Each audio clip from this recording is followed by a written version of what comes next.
Fala, águias, tudo bem? Hoje vamos falar neste vídeo sobre os 6 hábitos que estão fazendo você perder dinheiro sem perceber, né? E vamos começar com uma pergunta para a gente refletir, e colocar nossa mente para funcionar, né? Você já chegou ao final do mês e ficou se perguntando: meu Deus, para onde foi o meu dinheiro? O salário entrou, você trabalhou o mês inteiro, mas quando olha a conta bancária, parece que o dinheiro simplesmente desapareceu, não é verdade? E sabe o que é mais interessante? Na maioria das vezes, o problema não é apenas o quanto você ganha. O problema está nos hábitos silenciosos que vão consumindo seu dinheiro todos os dias, sem que você perceba, né? E é exatamente sobre isso que vamos conversar hoje. É exatamente sobre isso que vamos conversar hoje.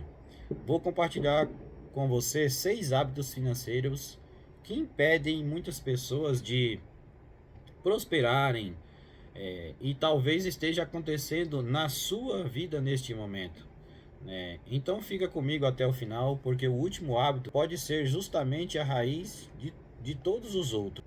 Então vamos lá. Hábito 1: não acompanhar para onde o dinheiro vai. Existe uma frase que eu repito constantemente: quem não acompanha, não controla. Não controla, dificilmente prospera. Quantas vezes eu já ouvi pessoas dizerem: seu Mar, eu ganho bem, mas nunca sobra dinheiro, né? E você já percebeu isso, mas você já pensou o porquê não sobra, né? Você tem anotado para onde o seu dinheiro está indo, né? Sem anotar, sem saber, não tem como a gente saber e nem usar de forma correta o dinheiro que a gente faz, que a gente ganha, né? Cada um tem as suas despesas, né? A sua renda. No meu caso, aqui na minha família, eu, minha esposa e nossa filha, eu determinei um período que a gente precisava ter o controle da nossa vida financeira em absoluto, né? E, e eu anotava até uma bala que a gente comprava. Por um período eu tomei a decisão da gente anotar. Se comprasse uma bala, a gente anotava. Porque a gente fala é só uma bala, mas às vezes a gente não compra só uma bala durante o mês. Compra uma, compra duas, compra três, compra quatro, né? E um Trident, né, por exemplo, não é R$ 1, né? Então, se você juntar vários no mês, será quanto que dá? Será que você sabe o menos do quanto você está gastando com Trident, né? Porque a gente tropeça nas pedras pequenas, né? A pedra grande todo mundo vê de longe e acaba desviando, né? Mas a pedra pequena, a gente não dá importância para ela e acaba, né, tropeçando, achando que não vai machucar, né? E essa teoria, né, acaba atrapalhando nossa vida financeira. A gente tem que olhar para as pedras pequenas, porque sobre dinheiro, sobre a vida financeira, as pedras pequenas faz um estrago grande. Então, as pedras pequenas faz um estrago grande se tratando da vida financeira. Então, vamos começar a olhar para as pedras pequenas, analisar qual que é o furo que elas estão causando na nossa vida financeira e arrumar essa parte, né? Então vamos anotar, né, para saber exatamente aonde o nosso dinheiro está indo, qual furo que ele está caindo, qual buraco que ele está caindo, né? Para a gente poder tapar esse buraco, porque se a gente não souber qual que é o buraco, como que você vai tampar o buraco? Não é verdade? Então vamos continuar. Quando começamos a analisar os gastos, descobrimos que eles simplesmente não sabem, né? As pessoas não sabem exatamente para onde o dinheiro está indo. É comum, é comum a gente pegar esses casos, né? Que a pessoa sabe que está devendo, né? e tal, mas não sabe onde o dinheiro está indo. Não sabe qual que é o furo, qual que é o buraco. São pequenos gastos, são pequenas compras, né, que faz pequenos pagamentos. Ah, eu fiz um Pix de 10 aqui, porque era só 10, eu fiz um Pix de 10. Aí não anota na sua planilha. Aí no dia seguinte você faz um de 5, no dia seguinte você faz um de 20, e no outro dia você faz mais um, e aí não anota nenhum. Quando é no final do mês, foi 100, 150 de Pix, de 10, de 5, e você não sabe para onde foi esse dinheiro, né? Porque não tem anotado, a sua memória não vai lembrar, né? Não é verdade? Então, essas pequenas pedras faz grande diferença na nossa vida financeira, principalmente quando a gente é assalariado. E eu falo aqui porque eu já fui isso, né? Eu já passei por esse processo. Então, estou falando tecnicamente, mas também vida real, entendeu? Principalmente vida real, porque foi o que eu vivi, foi o que eu fiz para transformar, né? A nossa relação com o dinheiro, a nossa vida financeira, né? E quando somamos tudo no final do mês, o valor é muito maior do que elas imaginam.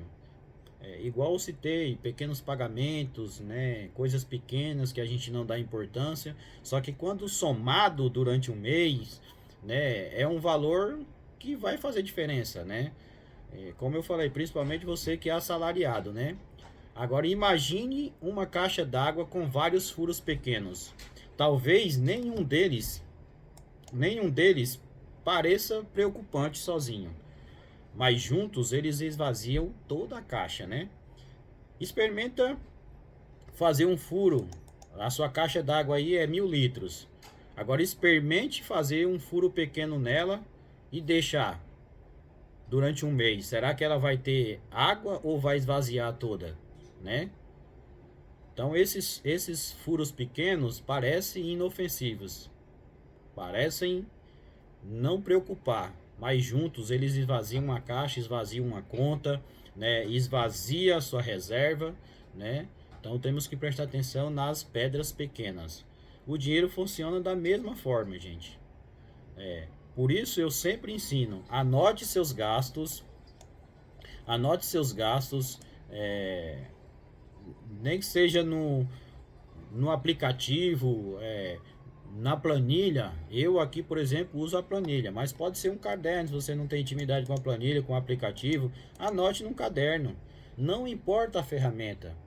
O importante é saber para onde cada real está indo, porque aquilo que você não mede, você não melhora. É fato, né? Hábito 2: não ter uma reserva da paz. Sim, eu gosto de chamar de reserva da paz, porque não é apenas uma reserva financeira, é uma reserva emocional.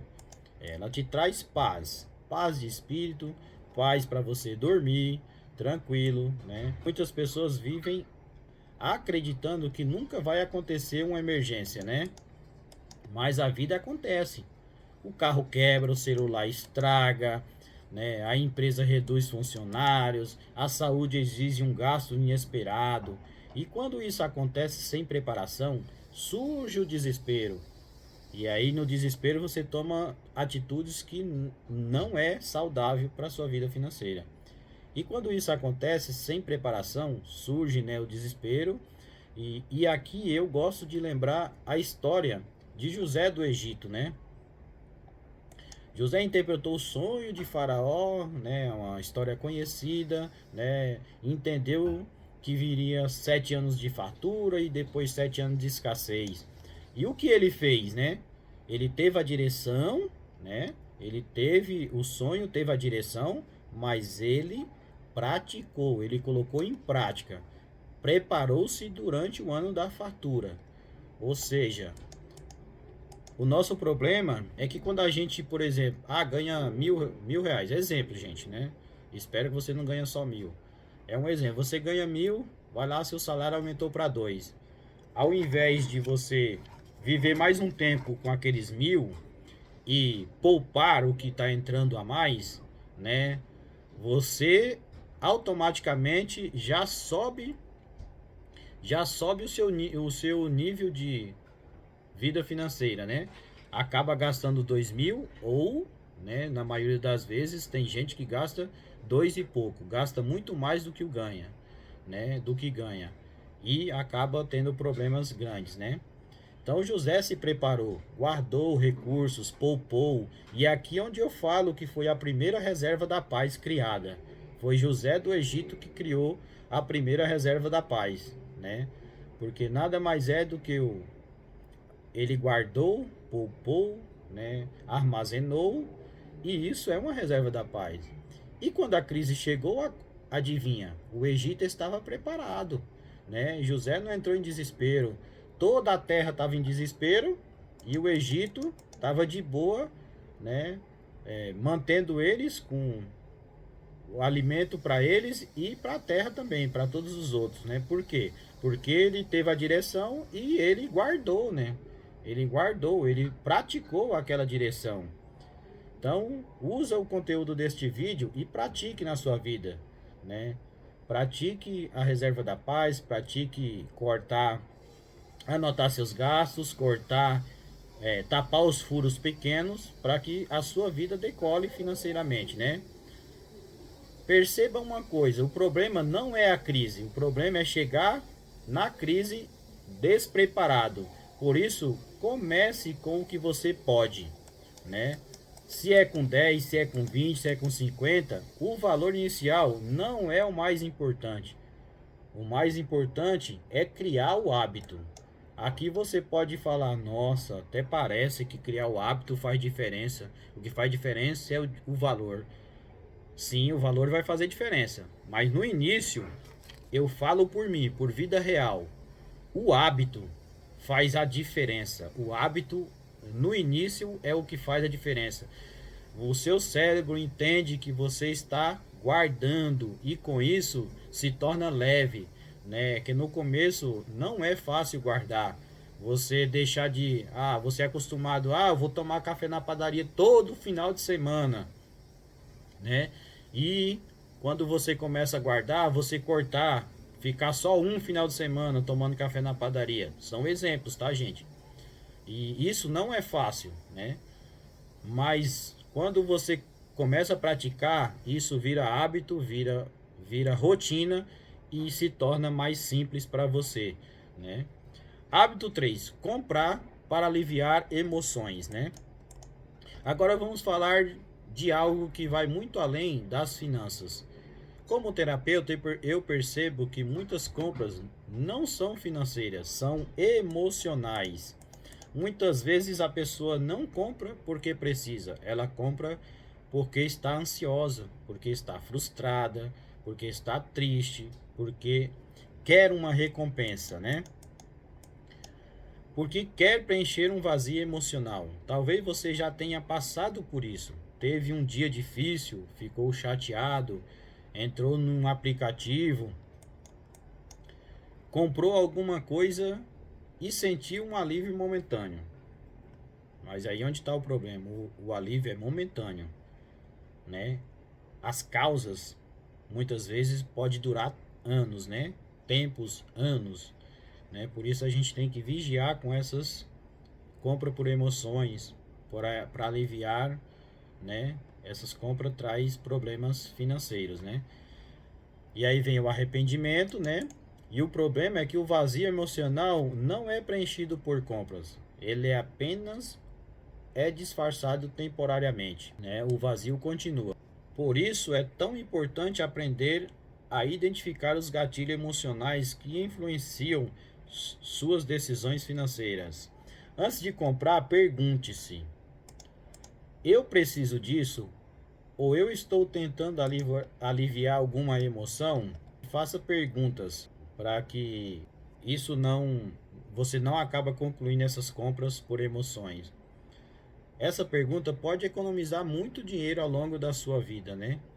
Se você se fizer essas perguntas antes de comprar, se é necessário, o que eu estou querendo, né, aliviar, se é necessário ou eu estou tentando aliviar alguma coisa, né? Hábito 4, parcelar sem planejamento, né? Outro hábito extremamente comum, parcelar tudo. E normalmente a justificativa é, mas a parcela é pequena, né? Só que aí você pega, né, parcela o mercado com parcela pequena, parcela a Renner, né, parcela várias coisas. E aí uma parcela que era pequena juntou com a segunda pequena, juntou com a terceira pequena, juntou com a quarta pequena e se torna uma parcela grande, né? Então temos que cuidar. E aí entra novamente a questão de anotar. Se você não anotar, não tem como você saber, não tem como você controlar, né? Só existe uma verdade que pouca gente percebe: parcela pequena não significa compra barata. Vamos imaginar uma compra de 10 parcelas de 79. Parece pouco, né? Mas no final, você comprometeu 790 do seu futuro, né? Mas afinal, você comprometeu 790 do seu futuro. Agora imagine várias parcelas acontecendo ao mesmo tempo. Uma televisão, outra o celular, outra uma roupa, outra um cartão, outra uma viagem.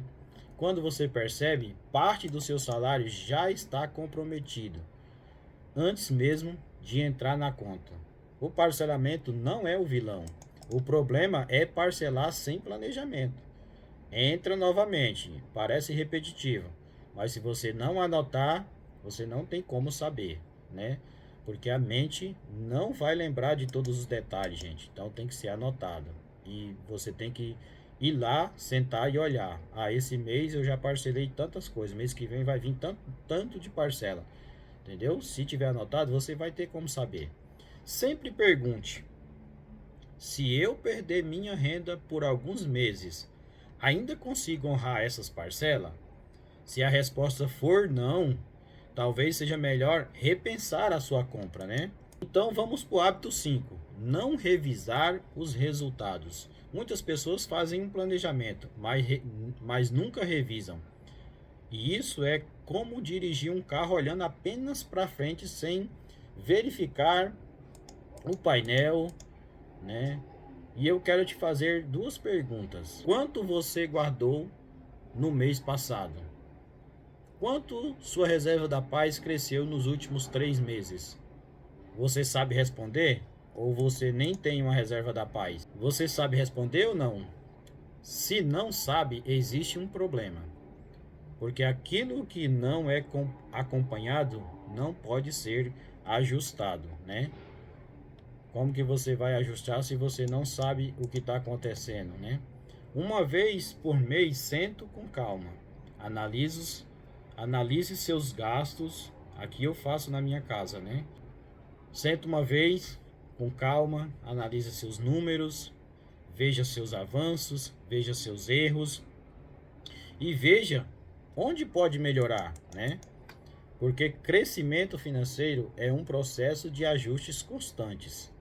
Não vou te prometer aqui milagres, né? Você não vai dormir hoje, vai fazer a planilha no final do mês, né? E no final do dia, aliás, e no dia seguinte você já tá, né, top, né? Não é assim, é um processo. Então, hábito 6. Acreditar que o problema é apenas dinheiro. E agora chegamos ao hábito mais profundo de todos: as crenças. Muitas pessoas acreditam que possuem problemas financeiros, mas na verdade possuem um problema de mentalidade financeira. Desde criança ouvindo frases como: ah, dinheiro é sujo, né? Rico não vai para o céu, dinheiro não traz felicidade, isso não é para mim, eu nunca vou conseguir, eu não tenho sorte para ganhar dinheiro. O problema é que essas frases vão sendo armazenadas dentro de nós e passam a influenciar nossas decisões sem percebermos. Se você acredita que dinheiro é algo ruim, inconscientemente você vai evitar prosperar. Se acredita que a riqueza é para outras pessoas, dificilmente construirá patrimônio. Por isso, eu sempre digo, antes de mudar sua conta bancária, você precisa mudar sua mentalidade. Transformação financeira começa muito antes do dinheiro. ela começa na mente, né? Então, uma boa notícia que eu tenho para você: essas crenças que foram geradas na sua infância, frases que você ouviu, né? E aqui eu trago para você, pensa numa frase que você ouviu na sua infância que você lembra, né? É, de vez em quando você lembra. É, só que você lembra de vez em quando, só que o seu inconsciente está sempre lembrando. Quando você ganha um dinheiro, ela vem, dispara o gatilho no seu cérebro. Eu preciso gastar esse dinheiro porque eu não posso ter dinheiro. Eu disparo outro gatilho, eu tenho que comprar alguma coisa porque eu não posso ser melhor do que meus pais, porque eu não posso ter mais dinheiro do que meus irmãos, porque senão eu não faço mais parte, né? Eu não pertenço mais à minha família, eu não posso prosperar financeiramente porque eu não vou fazer mais parte, né, da minha família, né? E aí essas frases vai, né, te prejudicando financeiramente, né? Então, mas a boa notícia é que elas podem ser atualizadas, elas podem ser ressignificadas, né? Essa é a boa notícia. Trabalhe sua mente, né? Transforma essas mentalidades, essas crenças, né? Porque elas podem ser atualizadas e você pode prosperar porque você não vai deixar de pertencer à sua família e você não vai desonrar os seus pais se você prosperar financeiramente, certo? Águias Financeira, se você chegou até aqui, quero deixar uma reflexão, né? A pobreza pode ter começado na sua infância, mas ela não precisa terminar na sua vida, né? Você não construiu uma vida financeira nova mantendo os mesmos hábitos. Você não constrói uma vida financeira nova mantendo os mesmos hábitos antigos. Pequenas mudanças financeiras constroem grandes liberdades, né? Comece observando seus hábitos, comece controlando seus gastos, comece a construir sua reserva da paz, comece questionando suas crenças, porque a vida financeira que você deseja construir amanhã, ela está sendo construída pelas decisões que você toma hoje, certo? E se esse conteúdo fez sentido para você, deixe seu comentário aqui embaixo e me responda com sinceridade, Águia. Qual desses hábitos, né, mais precisa mudar na sua vida? Responde aí nos comentários, deixa o seu ponto de vista, né, e declara publicamente aquele hábito que você precisa mudar. E quando você declara, isso abre portas para transformação, para ressignificação. Abraço, até o próximo voo, até o próximo conteúdo. Não esqueça, curte, compartilha, comenta, compartilha nos grupos da família, né, com seus amigos, porque esse conteúdo é de estudo, de vida real, para ajudar a transformar, né, a nossa mente, transformar as nossas crenças, né, sobre dinheiro, a nossa relação sobre o dinheiro. Abraço, até o próximo voo.